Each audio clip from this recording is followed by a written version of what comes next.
Humanity's Groan by Sister Ada Neufeld.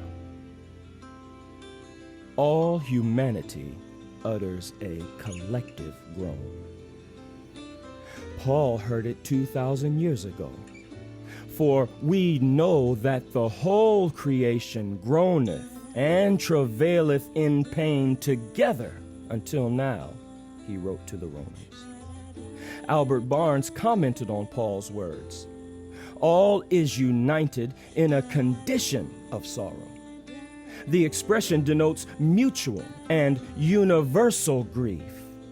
It is one wide and loud lamentation in which a dying world unites. We see this universal grief all around us. Although the human family has been divided by language, religion, or culture, we are inseparably bound together in this, our common suffering. Throughout history, many have stood up and become the voice for the suffering masses. Art, books, and songs have all become means for the verbalization of the injustices, oppressions, and exploitations to which various peoples have been subjected. Picasso's most famous work, Guernica, was painted as a political statement against the Nazi bombing during the Spanish Civil War. The author of To Kill a Mockingbird addresses racial injustice in her book. Johnny Cash donned black for the downtrodden and poor. Today, activists abound. For every injustice, every oppression, or any perceived evil, there stands someone ready to decry and protest against it.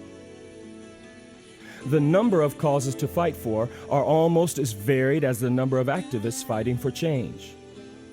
Government corruption, war, gender inequality, climate change, racial injustice, prison injustice, gun control, abortion, educational systems, health and food issues, LGBTQ rights.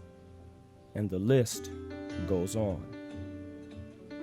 Celebrities often use their platform to fight for different causes. Kim Kardashian advocates for criminal justice reform.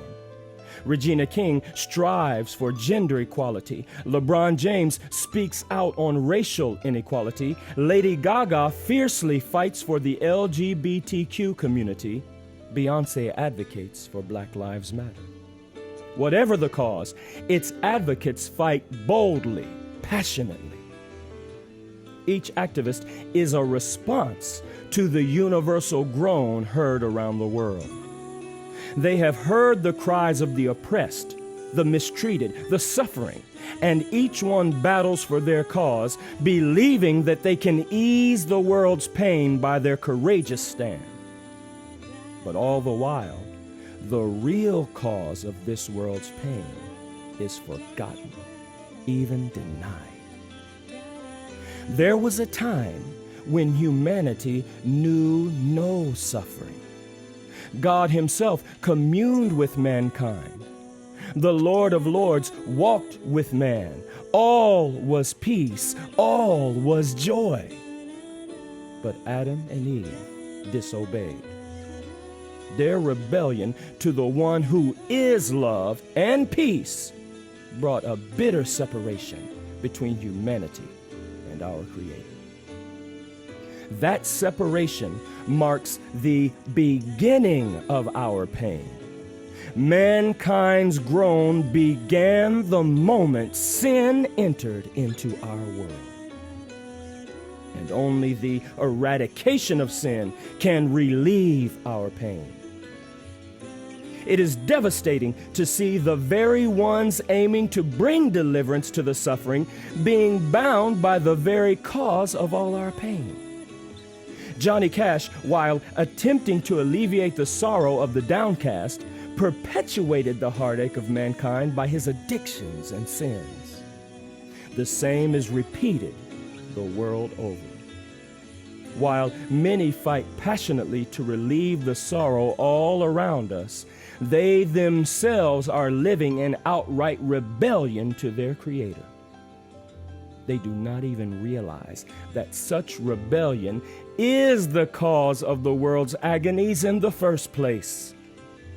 While they promise them liberty, they themselves are the servants of corruption. 2 Peter 2:19. What we need is not more activism. We are not lacking in organizations fighting for a cause. This world desperately needs Jesus Christ. He is the only cure for our pain, our only hope, our only help. Through his death on the cross and his resurrection, he has offered mankind the power to conquer our worst enemy, sin. Through him, we have power to live victorious, holy, and blameless lives. And every blood-washed one who is conquering over sin forcefully diminishes the vigor of humanity's groan. Long-lasting and effective change will not come through more UN meetings, more campaigns, or more protests.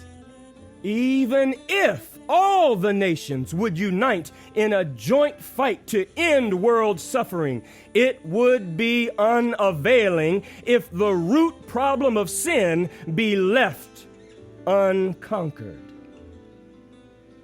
Oh, for a global awakening of our desperate need of Christ.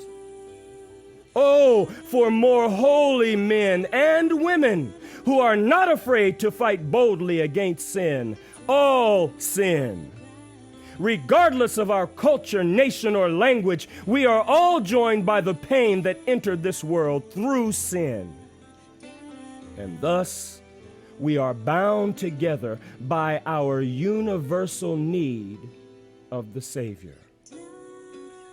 He lovingly calls to all, "Come unto me, all ye that labor and are heavy laden, and I will give you rest."